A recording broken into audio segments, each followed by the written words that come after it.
Fala pessoal, tudo bem? Estamos começando mais um Pode Localizar, o podcast da NIA, e hoje recebemos uma convidada muito especial. A gente vai falar sobre empreendedorismo, sobre carreira, sobre negócios. Aqui com a gente, Monique, CEO e fundadora da Zuki. Obrigada, pessoal, pelo convite. Vai ser um prazer compartilhar um pouquinho aí da minha trajetória, um pouquinho da Zuki com vocês, que são parceiros muito importantes e especiais aqui pra gente. Obrigado. Também comigo, Valdir, nosso gerente de parcerias, que vai me apoiar aqui nesse bate-papo com a Monique hoje. Tá bom, muito obrigado pelo convite aí. Vai ser muito bacana, tenho certeza. Legal. Monique, queria começar perguntando um pouquinho sobre a sua carreira. Eu vi que você é advogada de formação, trabalhou muitos anos na área de advocacia. E em 2019, você fundou a Zuki, que é uma boutique de tecnologia. Conta pra gente um pouquinho como que foi essa trajetória, né, de advogada para empreendedora. Vamos lá. São mundos aparentemente bem distintos, né? Mas eu sempre tive o bichinho do empreendedorismo aqui, né? No meu pescoço. Desde criança, fazia colarzinho de miçanga para vender, colocava mesinha na porta da casa da minha avó para vender coisa, já fiz a Havaiana customizada. Então eu sempre quis ter aqui uma iniciativa própria minha e fui fazendo N tentativas até chegar, né, aqui onde a gente está hoje. Como é que foi a migração, essa transição, né? Eu, enfim, estava na gravidez da minha primeira filha, no final da minha gravidez. E esse incômodo, esse bichinho, tava ali mais evidente. Eu não sei, eu acho que a gravidez ela é um momento de muita reflexão, de muita mudança, de muita transição, e te coloca muito em frente, né? Você tem que tomar decisão pro que é e pro que não é. Agora você já tem outro tipo de responsabilidade, uma vida ali que depende de você. Então é um momento muito crítico, principalmente na vida, né? Não só da família, mas principalmente na vida da mulher. E ali no final da gravidez, enfim, eu fiz um processo de imersão, de autoconhecimento, então, com ajuda mesmo, né, de profissionais do ramo para entender o meu momento, porque esse incômodo ele sempre acontecia, tipo, eu vou mudar de emprego, eu vou sair de um escritório para uma empresa. Eu fiz algumas transições de escritório para empresa, mas nunca esse incômodo passava. Nesse processo, né, que eu falei que eu tive essa ajuda profissional, eu identifiquei que o meu caminho realmente passava por empreender. E, de fato, tomei a decisão. Minha filha nasceu em dezembro. Em fevereiro, eu tive a primeira reunião, né, formal com o cliente da Zuki. Foi durante a minha licença maternidade da empresa que eu estava. E, enfim, foi super tranquilo a transição. Conversei com a empresa, eles entenderam. Eu tomei a decisão de sair antes de mesmo eu voltar. E montei a Zuki. E por que, né, uma empresa de tecnologia? Porque o meu último trabalho, antes de efetivamente empreender e estar aqui na Zuki, foi numa empresa de tecnologia de GIS, de location, que foi aí que eu comecei a ter contato com este universo. E abriu-se ali todo um mundo novo para mim, toda uma nova possibilidade para mim. E a partir daí, eu trabalhava no jurídico dessa empresa, mas eu comecei a ver, né, como essa empresa, como a tecnologia mudava a vida das pessoas, transformava, né, o mercado, as empresas, conseguia engajar efetivamente, fazer a diferença, né, enfim, para os colaboradores. E aquilo foi me despertando. Eu falei, bom, acho que faz sentido a gente ter alguma coisa parecida com isso. E assim foi, a decisão foi tomada na época, obviamente com respaldo familiar, enfim. E aqui estamos hoje, 5 anos depois, com uma empresa aí de mais ou menos 70 pessoas, né, em mais de um país, com muitos clientes grandes e importantes. Então, acho que foi uma decisão acertada. Legal. Curiosidade, por que Zuki? Olha, a gente queria, na altura, um nome que não remetesse a nada. Assim, a Zuki surgiu, né, com DNA de location. Claro. A gente, enfim, até presta serviço até hoje, trabalha com a empresa de onde eu saí, né, que é a principal empresa hoje do Brasil que trabalha com esse tipo de tecnologia. Mas eu não queria ter um nome que remetesse a isso necessariamente. Porque todas as empresas hoje do mercado de location têm alguma coisa de location. Isso acaba se definindo, Você acaba se definindo. Limitando, na verdade. Exatamente. Então, pra gente foi muito bom não, né, bater o martelo, porque hoje eu não faço só location, né? Sim. A gente nasceu, isso ainda é o nosso DNA, então, sei lá, 60%, 70% do que a gente entrega hoje, título de tecnologia, envolve tecnologias de GIS, de location. Mas eu não tô presa a isso. Então, quando eu falo de outras tecnologias, tipo ServiceNow, sei lá, quando eu falo de uma parceria com a IBM, eu não preciso me ater ao location, entendeu? Então, Bacana. hoje eu posso me posicionar como uma boutique de tecnologia, ponto. Sem precisar dizer que eu sou uma boutique de tecnologia de GIS, porque eu tenho o Zuc como um nome neutro, vamos chamar assim. Legal, não? Por Bacana, isso. Bacana. Doideira. E o que você conta pra gente, Monique, sobre os desafios da sua formação, dessa adaptação, né, da formação de advogada para uma empreendedora, para uma CEO de uma empresa de tecnologia?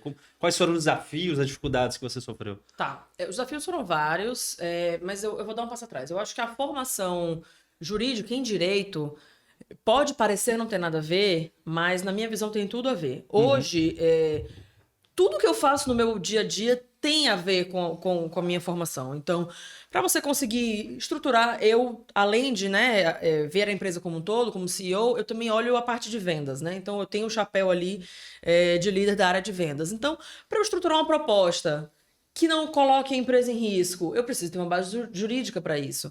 Para eu ter um poder argumentativo, de persuasão ali com o meu cliente. A base jurídica me dá isso. Até para eu engajar os nossos colaboradores, etc. A base jurídica me dá isso. Até para eu saber que eu estou em conformidade com as leis, aspectos fiscais. Tudo que se passa numa empresa... acaba permeando tudo, né? Tudo que se passa numa empresa tem a ver com a área jurídica. Legal. É claro que eu tenho gaps que a área jurídica não cobre, né? E não cobriu. Tanto do ponto de vista de tecnologia, quanto do ponto de vista até de gestão mesmo, administrativo. Mas eu acho que esses gaps, eles vão existir sempre, né? A gente nunca está 100% preparado, a gente sempre tem o que aprender. E esses gaps vão sendo supridos ao longo da trajetória. Então, a gente identifica, aqui agora eu preciso suprir, né, este gap, que tem relacionado, de repente, à tecnologia. Ok. Que capacitação eu posso buscar para suprir esse gap? Então, respondendo a pergunta, eu acho que a base jurídica ela me dá total condição de olhar para a empresa como um todo, para as mais diversas áreas. Os desafios, eles são geridos, absorvidos e controlados com capacitação. Então, hoje eu faço mentoria na área de tecnologia com o CTO, o CPO de uma empresa grande de mercado, literatura, conferências... E você vai aprendendo muito no dia a dia. Respondendo um pouquinho agora sobre os desafios.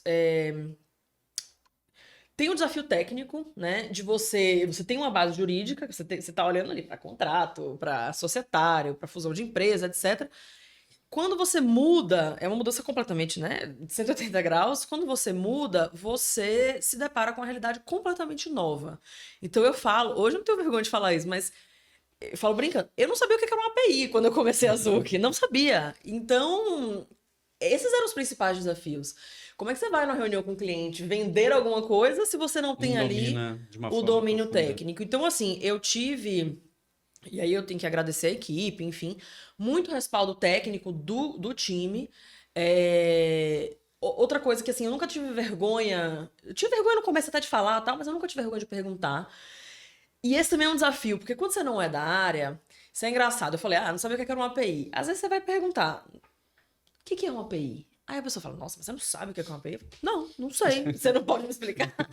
Então tem que ter ali uma certa cara de pau para superar essa primeira etapa, vamos dizer assim, mas uma vez superada a coisa flui, a coisa funciona. E hoje, é claro que desafio sempre vai acontecer, e à medida que a gente vai entrando na realidade dos nossos clientes com mais profundidade, esses desafios técnicos, eles continuam aparecendo. Então, por exemplo, hoje a gente trabalha muito com o mercado de telco. Eu conheço o macro mercado de telco, mas se eu entrar num detalhe ali de rede, de expansão, de gestão de ativos, de cadastro de inventário, eu não vou ter a base. Mas eu também não preciso ter a base. Então, é saber que uma empresa ela é composta por múltiplas pessoas, por múltiplos perfis, e a engrenagem ela só roda com esses perfis todos em harmonia e em conjunto. Então, eu preciso sim saber, né, assim, algum nível de informação para conseguir estar ali junto ao meu cliente, Mas se eu não souber, também não é um problema. Eu vou ter ali o respaldo técnico da minha equipe e trazer quem for necessário para atender o meu cliente no fim do dia. Até porque a visão de negócio você já traz também do seu histórico, então isso acaba ajudando muito, né? São perfis complementares. Então, a gente leva aqui o pessoal da nossa pré-venda, o time técnico mesmo. Hoje a gente tem um time bem robusto, engenheiros de telecom, enfim. Então, agora mesmo, vou ter uma reunião daqui a pouco para falar de casos de uso, de alarmística, correlação, de rede, etc. Eu tenho alguma condição de falar, mas eu não vou ter condição de falar do detalhe daquilo. Então, a minha equipe vai lá comigo e a gente se complementa e no fim do dia, o importante é atender o cliente e tudo se resolve, né, por essa linha. Então, acho que é isso. Legal. Vou te fazer mais uma pergunta sobre o desafio inicial que você teve como empreendedora, mas agora ligado ao gênero. Infelizmente, a gente ainda tem muito preconceito, a gente entende o mundo que a gente vive. Quais foram esses desafios como uma mulher empreendedora num ambiente de tecnologia que hoje é dominado por homens, né, pelo gênero masculino? Assim, foi desafiador e continua sendo até hoje, mas eu acho que depois de 5 anos de trajetória eu tenho um pouquinho mais de condição de questionar, como eu falei. A questão de você não ter a base técnica atrapalha muito, sobretudo nesse aspecto, principalmente nesse aspecto. Então, quando você entra numa sala que você sabe o que você está falando, você sofre menos isso, né? Uhum. Mas quando você entra numa sala que você, já é mulher, e 2, você sabe mais ou menos o que você tá falando... Agrava. Agrava. E, Monique, mas homem também passa por isso, mais ou menos. Porque eu tava até conversando isso com a minha equipe essa semana. Existe uma questão feminina, né? Por todo histórico de gênero, etc. Isso não é uma conversa vitimista, isso é fato, né? Da gente ter ali a síndrome de impostor, né? Se a gente não sabe exatamente do que a gente está falando, se a gente não tem o domínio perfeito daquele assunto, a gente não fala daquele assunto. E você não vê isso na comunidade masculina. Eu vejo isso pela minha, assim, meu ciclo próximo. A pessoa sabe ali mais ou menos, vai lá, veste ali o personagem, toca falar do assunto como se fosse um especialista no assunto. Então, acho que falta um pouco isso nas mulheres também. Esse empoderamento, essa autoestima.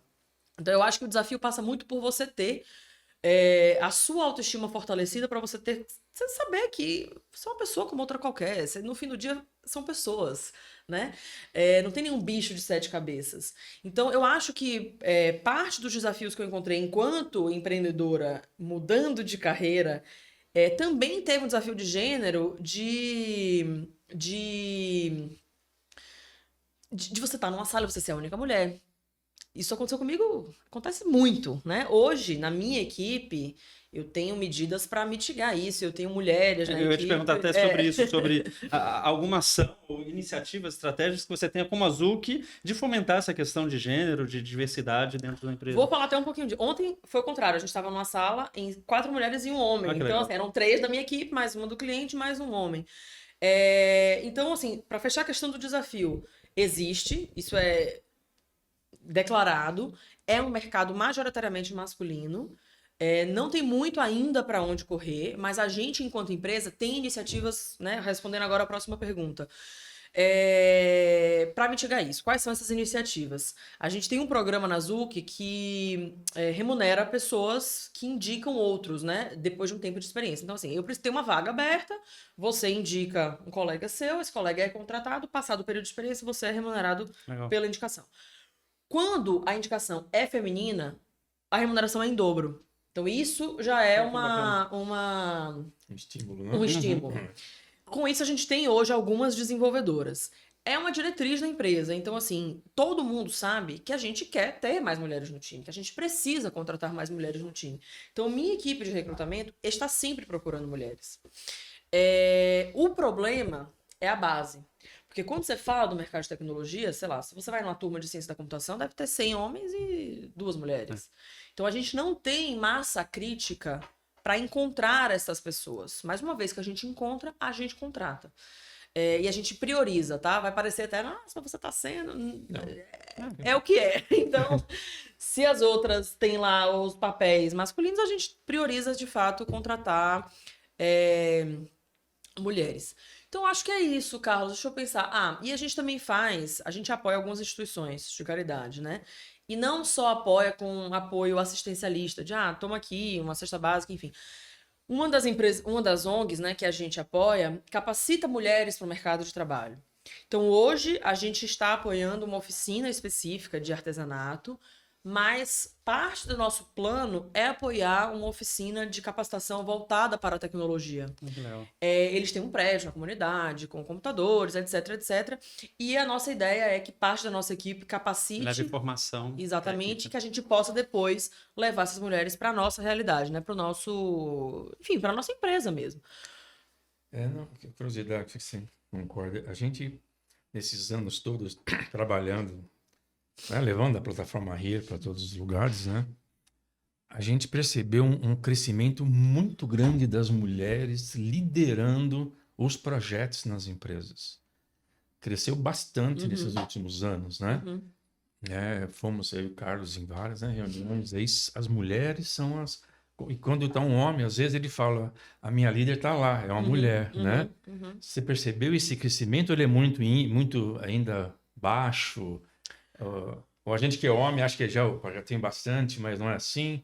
A gente percebeu bastante isso, o crescimento das mulheres no comando de projetos, de novas soluções dentro das empresas e influenciando de maneira muito forte as decisões dentro da empresa. Não, eu acho que sim, Valdir. A gente fez lá na Zuc até um webinar na época do Dia das Mulheres com liderança feminina. Eu lembro que vocês comentaram. Sobre liderança feminina no mercado de tecnologia, né? Onde a gente trouxe as diretoras de RH da Microsoft Brasil e Portugal, diretora de RH da Unitel, que é uma empresa angolana, e uma CFO lá do Grupo Macro. A gente falou bastante sobre isso. Eu acho que sim, existe um crescimento. Lá na Zuc mesmo, sei lá, 2 anos atrás, a nossa liderança era toda feminina, por razões N de mercado, enfim, umas foram saindo, foram entrando homens, enfim. Hoje a gente tem uma liderança misturada ali, mesclada. Eu concordo com você que a gente vê na Rio mesmo, tem a Nancy, enfim, são as líderes, outras empresas de giz aqui do Brasil também tem líderes mulheres, isso é muito importante, porque eu acredito que isso não é uma crítica, é porque por não ser a pauta masculina, talvez a liderança masculina não tenha essa preocupação em olhar, eu preciso contratar mulheres. Quando você fala de uma liderança que é feminina, essa pauta está em evidência, então a gente não só se preocupa com isso, mas cria ações e mecanismos para suprir, né, esse buraco, vamos dizer assim. Então, concordo com você, eu acredito que sim. Nos meus clientes, eu não vou dizer que é 50-50 porque não é, mas você tem muitas mulheres ali em cadeiras de gerência, talvez cadeiras superiores ainda tenha ali um caminho a trilhar, digo de diretoria e etc. Nos meus clientes de telco, meu principal cliente de telco hoje, talvez seja metade as diretorias. Então, é isso. Eu acho que, assim, é uma pauta que está em evidência, que tem que continuar em evidência, mas é o que eu falei agora há pouco, é um trabalho de base, né? E esse trabalho passa desde... Eu tenho uma filha de 5 anos, eu tenho um filho também, mas esse trabalho passa desde a infância dessas crianças, porque quando a gente é criança, menina, você é muito levado para uma coisa assim mais de humanas, para uma área mais de artes, e os meninos são mais levados para as áreas de exatas. Então isso tem que acabar, porque ambos têm condições iguais de tratar dos assuntos. Então, eu tenho uma amiga que ela falou, eu entrei na área de engenharia. Tinha eu e mais uma mulher, eu saí. Não, você é engolido. Acaba sendo um ambiente intimidador. Você acaba sendo engolido. Então, acho que está mudando. Vejo, assim, nos próximos anos vejo com positividade, né? Com bons olhos. Eu acho que realmente daqui a 5, 10, 15 anos a gente vai ter uma outra composição, vamos chamar assim. Mas a gente, enquanto mulher, também enfrenta muitos desafios, né? Porque você tem um filho. E aí? Depois que isso acontece? Então eu vejo muito dado do gênero... Eu vou usar essa palavra, mas não é a palavra correta. Que a maternidade, ela atrasa a carreira. Então a pessoa tem, às vezes, que fazer uma escolha. Será que eu vou ter filho agora? Ou eu deixo para depois? Ou eu tenho filho antes para ter aqui o processo, para depois voltar para o mercado numa idade adequada, vamos chamar assim. Você ainda tem muito caso de empresa que demite no retorno da licença maternidade. Não, é muito caso. Eu tenho várias amigas. Não são casos que eu li, eu tenho amigas minhas. Então, ainda tem um caminho muito extenso, grande, a ser percorrido, mas eu acho que essa pauta ela está em evidência e que as empresas hoje elas olham para isso com outro olhar. Então, na Zuc mesmo, a gente não faz distinção, né? A gente acabou de ter agora, a nossa diretora teve 2 bebês ao mesmo tempo. Gêmeos, né? Quase gêmeos. Quase gêmeos. Um que é adotado, né? O outro que ela teve biológico, chegaram juntos praticamente. E ela teve o tempo dela e agora ela voltou com mais energia. Então eu vejo que é exatamente o contrário. Eu vejo que as mulheres que têm filhos, elas...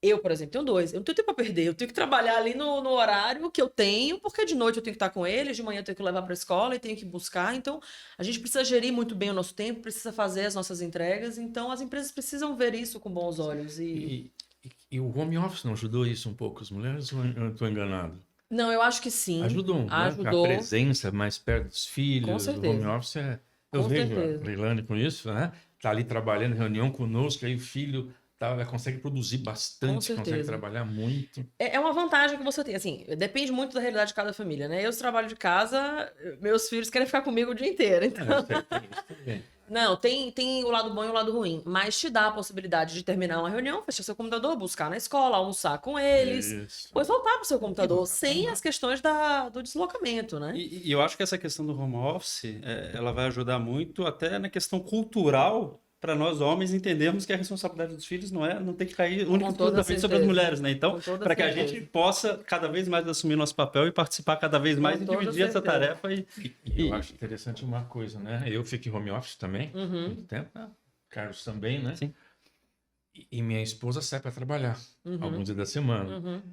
A gente aprende na veia o que é estar em casa, tomando conta da casa enquanto trabalha. Exatamente. É muito interessante isso. Eu conheço muitos homens hoje, que estão nessa posição. Homens de níveis hierárquicos altos, que falam, Valdir, eu tiro lixo, eu estou lavando louça, eu tenho que ajudar, porque minha esposa saiu para trabalhar. Acho que para o homem também está sendo bom isso. Ele está a ser uma reflexão. Refletindo melhor a situação. Porque no fim, você vê o funcionamento da casa ao vivo e a cores. E você vê que se você não fizer, o lixo não vai ser tirado sozinho, né? Então, é isso. Legal.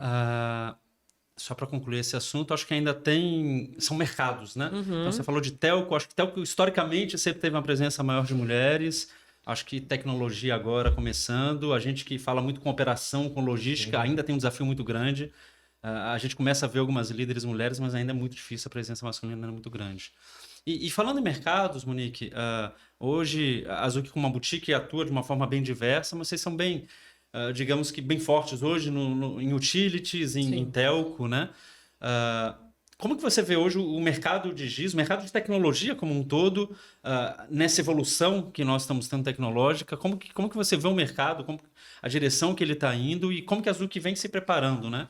Para poder absorver essas demandas? Olha, na Zuc, a gente atende empresas, como você falou, né? Utility, telco, etc. Mas são empresas... Qual que é o nosso perfil de cliente? Empresas em processo de digitalização.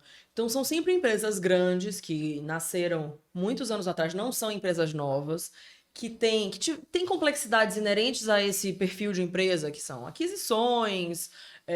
sistemas legados das múltiplas outras empresas que, enfim, que vieram né? Exatamente, que vieram ao longo do tempo. Então, são desafios interessantes. Quando você fala de uma telco, por exemplo, às vezes a mesma empresa tem 4 cadastros diferentes. Porque um veio da Embratel, o outro veio da não sei o quê, e aí quando junta tudo, você tem 4 cadastros, inventários de redes diferentes. Eu vejo nisso uma oportunidade muito grande. Porque tem muito trabalho para fazer. A gente olha, não, mas está tudo resolvido. Não está tudo resolvido, não tem nada resolvido. Ao contrário.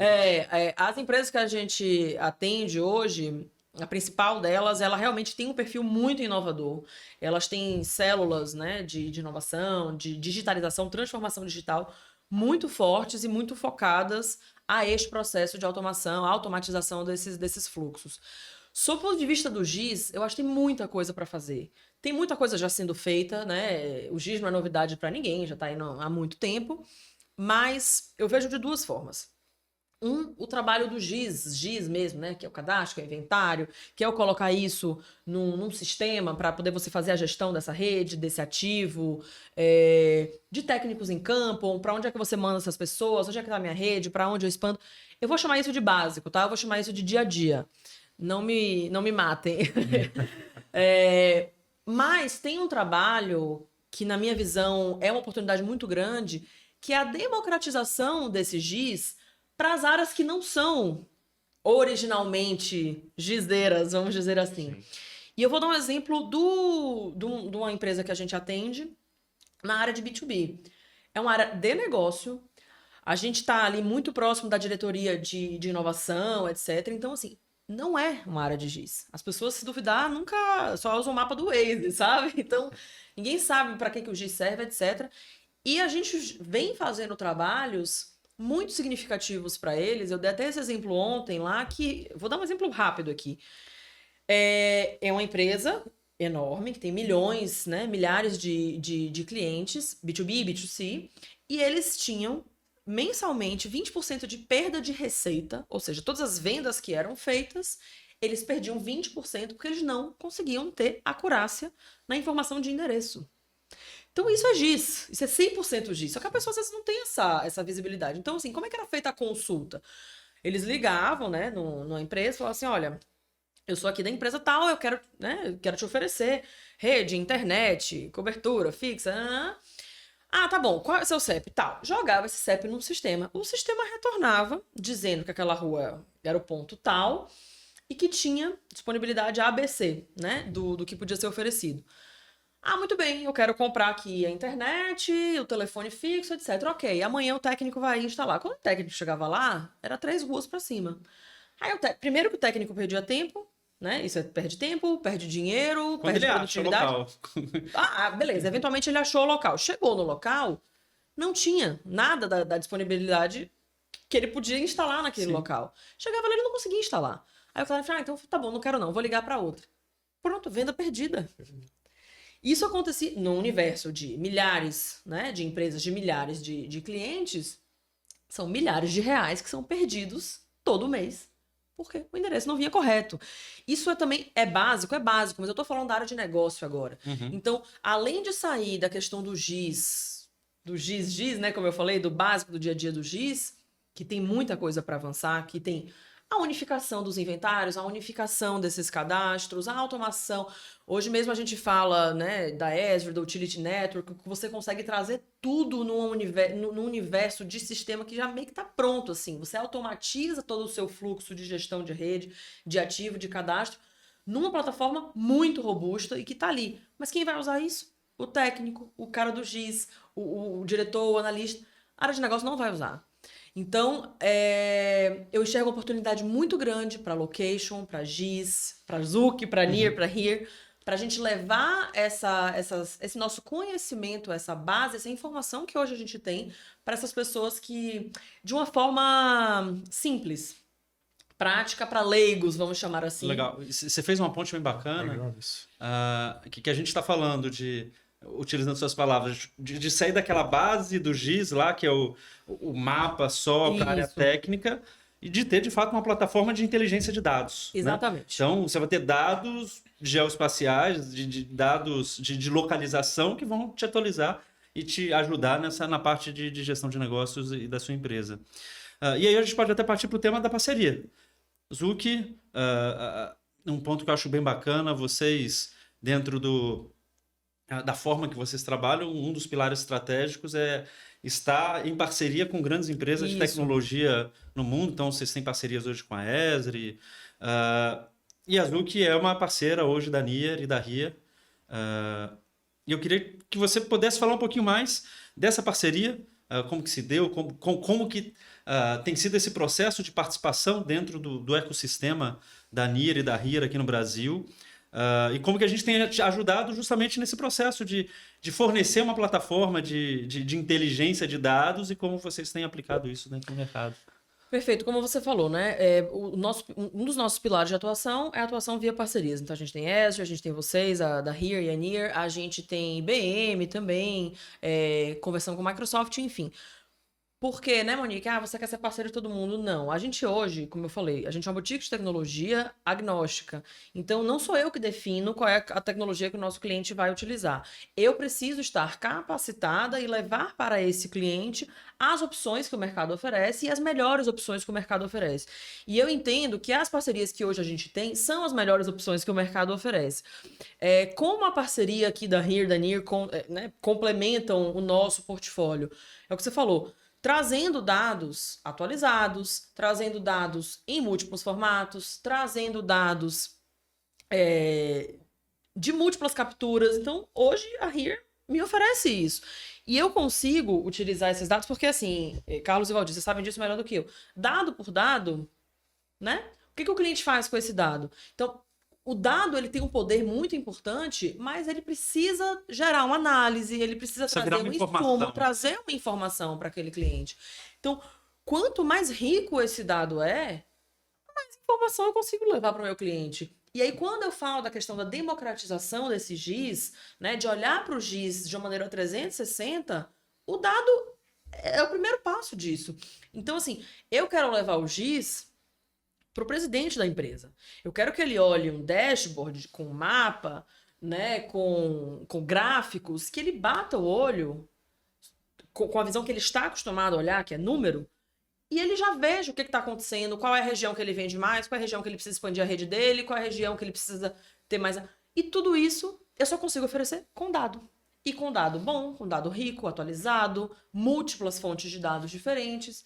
Então, assim, eu enxergo um potencial enorme na nossa parceria enfim, isso aí é uma das coisas, né, que a parceria traz, porque compõem a nossa solução com informação fidedigna, né? Ontem a gente estava falando no evento que, enfim, o cliente utilizava um outro provedor que tinha 87% de acurácia, passou a usar Here, passou a ter 99%. Então, assim, não dá para discutir, entendeu? São dados e fatos. Você coloca uma coisa do lado da outra e o que é melhor, né? Acredito que isso você tocou num dos principais pontos da parceria, né? Porque a Here, a preocupação dela, no mundo inteiro, né? É criar dados frescos, como a gente chama, os mais corretos possíveis, fidedignos, né? Mas nós precisamos de parceiros que tenham a inteligência de como utilizar esses dados. Exatamente. Né? Então, a RIA produz os dados, produz as ferramentas, mas parceiros como a Azul são importantíssimos para pegar esses dados e entender como o cliente dele pode usar, porque o uso é tão diverso. Exatamente. Nós estamos com várias oportunidades, né? Conversando. Exatamente. E são é a mesma ferramenta, mas usos diversos que vocês conhecem. Né? E acho que esse é um grande desafio, inclusive, para a gente, e de paradigma para a NIR e para a RIA, porque quando a gente fala de dados de localização, via de regra, ele está muito associado hoje ao que a gente chama de mercado de Chanel, que é transporte e logística, que é a roteirização, que é o mapa para acompanhar o caminhão. E esses outros mercados, muitas vezes, eles estão na mão de empresas que trabalham com GIS antigo lá, né? Sim. Então, a ideia é trazer toda essa tecnologia de informações e de dados para que essas empresas possam usufruir sem a necessidade, às vezes, de ter um mapa físico lá e um mapa instalado, mas que possa ter alguma coisa na nuvem, ou que possa levar essa tecnologia de mapa também instalado, mas com muito mais inteligência e com muito mais riqueza de informações, né? É isso aí. Exatamente. Bacana. E Monique, nessa linha, vocês estão, acredito que estejam finalizando um desenvolvimento de um produto que é o Zuclocator, isso. Né? Que justamente pega esses dados, enriquece e vai poder ser oferecido ao mercado com essa tecnologia de ajudar na tomada de decisão e de ajudar no desenvolvimento dessas empresas, né? Falando um pouquinho do Zuclocator, qual que é a diferença? Monique, mas por que mais um locator? Não é mais um locator. Vocês sabem, né, tanto quanto eu, que a realidade do Brasil é uma realidade completamente diferente. E quando a gente fala dessas empresas que nos provêm dados, de onde vêm esses dados, né? Qual é a forma de coleta desses dados? É muito focado em outros mercados. E o nosso mercado aqui, enfim, primeiro que a rua começa... O endereço começa pela rua, não começa pelo número. Você vai para Brasília, são uma sopa de letrinhas. Você tem o CEP único nas cidades pequenas. Então, é uma realidade paralela. Né? Então, e a gente identificou isso num cliente nosso. Esse projeto que eu comentei, que a gente fez enfim, um trabalho de migração de tecnologia para atender melhor o pessoal do B2B, a gente implementou esse teste, vamos chamar assim, onde a gente resolveu o problema do CEP único, a gente resolveu o problema de Brasília, com N ferramentas que a gente utilizou. Então, o nosso locator, ele vem para resolver este problema de mercado brasileiro, né? Que tem as particularidades, que é muito específico.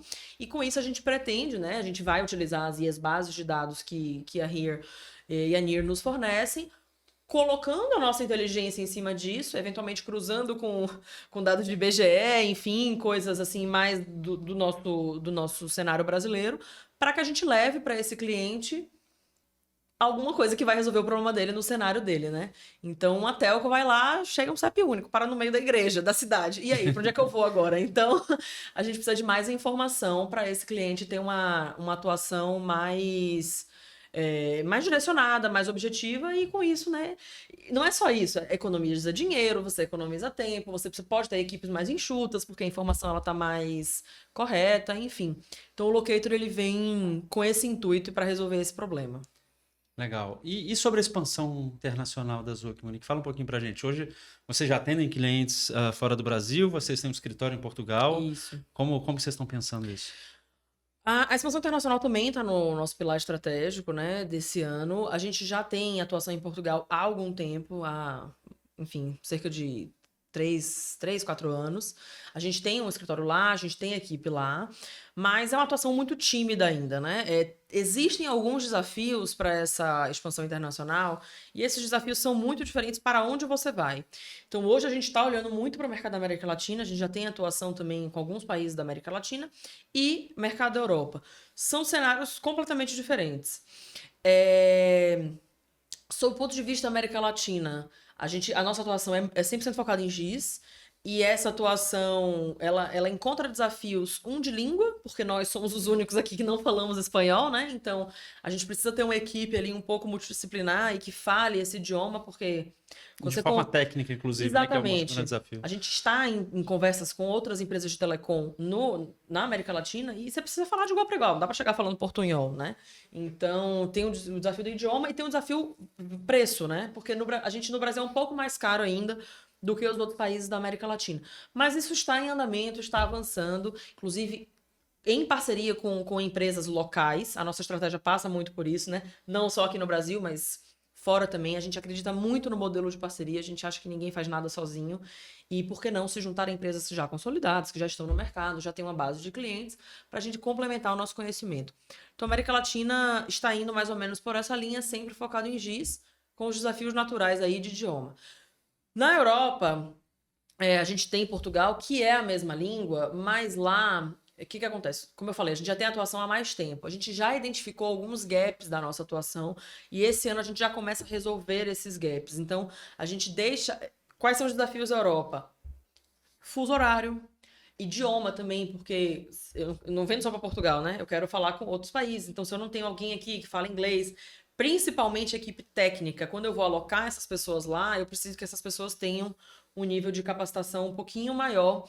E às vezes a gente não encontra aqui pessoas que falam inglês fluente e tal. Além disso, a Europa tem uma característica que é uma espécie de LGPD deles, né? Que eles não permitem abrir dados da União Europeia para outros países. Então a gente identificou ali uma barreira importante de entrada em países da União Europeia, porque a gente não está, assim, está lá, mas o profissional estaria aqui. Então a gente está mudando um pouquinho essa estratégia. Esse ano a gente já vai contratar mais 2 pessoas lá. Mês que vem já deve estar concluído.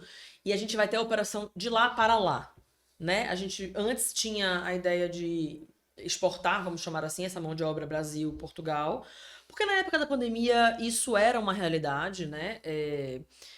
As pessoas contratavam do mundo todo, não tinha barreira, o pessoal aqui começava a trabalhar mais cedo e era isso. Agora passa a ter barreira. Muitas empresas às vezes querem até modelo híbrido, então a nossa estratégia agora vai ser focada em lá para lá, equipe lá, escritório lá, contratação lá, tudo lá. Vai ser uma ponte, efetivamente. É interessante aí, esse é uma das grandes preocupações da HERE, tá? Ser uma plataforma global, justamente para poder atender o que você acabou de explicar agora. Porque as mesmas preocupações que a HERE tem aqui em detalhar o endereçamento de Brasília, nós temos também em outros lugares do mundo. Com certeza. Né? Tipo, pega a Colômbia, que tem um endereçamento totalmente complexo, a HERE chega quase a uma perfeição do endereçamento lá. Então, essa é a ideia da HERE, ajudar empresas como a Zuki a poder expandir para o mundo inteiro, que o banco é o mesmo, a mesma estrutura de dados, então que você desenvolve para cá também rola em outro lugar, é só mudar a língua. Exatamente. Né? Mudou a língua ali, acertou. Então, esse é o nosso objetivo, ajudar empresas como a Zuki a expandir para o mundo inteiro. Né? Perfeito, levar parceria para outros países. É um dos objetivos. Né? Legal. Monique, estamos chegando no final da nossa entrevista. Muito bom. Queria te agradecer muito a disponibilidade. Eu que agradeço. Você poder compartilhar com a gente um pouquinho da sua história, da história da Zuki. E se você quiser deixar uma mensagem final, falar um pouquinho até com as mulheres, com as meninas que pretendem empreender, pretendem entrar no mercado de tecnologia. Vou tentar ser breve aqui, que eu já falei pra caramba. Eu tive essa conversa essa semana até com a pessoa do meu time, e eu acho que a mensagem que eu posso passar para as mulheres, não só que pretendem empreender, mas principalmente que vão entrar aí no mercado de tecnologia, ou pessoas que estão pensando em fazer transição, né? Lá na Zuki a gente tem um programa que a gente contrata pessoas assim de realidades um pouquinho diferentes, talvez em condições até vulneráveis. A gente faz tipo um mini programa de trainee para capacitar essa pessoa e que essa pessoa possa eventualmente depois trabalhar em qualquer outra empresa. Te dá essa possibilidade, né? Porque o povo pede, preciso de um período de experiência. Tá, mas se ninguém contrata, a pessoa nunca vai ter um período de experiência. Então a gente faz isso. E a minha conversa essa semana foi sobre isso. A minha mensagem é que, assim, para as pessoas acreditarem nelas, mulheres principalmente, tem que superar a barreira da síndrome de impostor, né? Tem que ter autoestima e tem que ter a visão de que todos nós temos a nossa importância, né? Todos nós, só tem um de cada um de nós. E cada um de nós compõe uma engrenagem, não só nas empresas onde a gente está, mas no mundo onde a gente vive. Então a mensagem é: acredite em você. Você é capaz, você tem total condição de estar onde você está. E se você está onde você está, é porque o mérito é seu. Você conseguiu. E se você não acreditar, olhe para dados e fatos. Olhe para o que você já fez, olhe para o que você já entregou, olhe para todo o caminho que você percorreu, para que isso te dê arcabouço, né? Para que isso te dê, enfim, condição mesmo de ter a certeza de que você merece estar onde você está. Então, acho que a mensagem é essa, pessoal. Quero agradecer muito pelo convite. Primeiro podcast que eu participei. Espero que tenha sido legal, tenha atendido as expectativas aí. Demais. Não, foi ótimo. Parabéns, né? Obrigada. Por todas as iniciativas aí. E muito obrigado por compartilhar conosco isso. Obrigada a você. Obrigado. Monique, Valdir, obrigado. Valeu, pessoal. Obrigado. Tchau, Nos gente. sigam aí nas redes sociais. Fiquem atentos. Valeu, obrigado. Tchau, tchau.